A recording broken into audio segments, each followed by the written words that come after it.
కళ్యాణమే వైభోగమే పరిణయమే మరి పెళ్లి సంబరమే.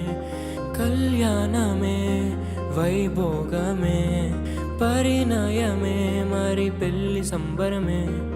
అందాల వరుడు పరిశుద్ధుడు చక్కని వధువు కన్యాకు.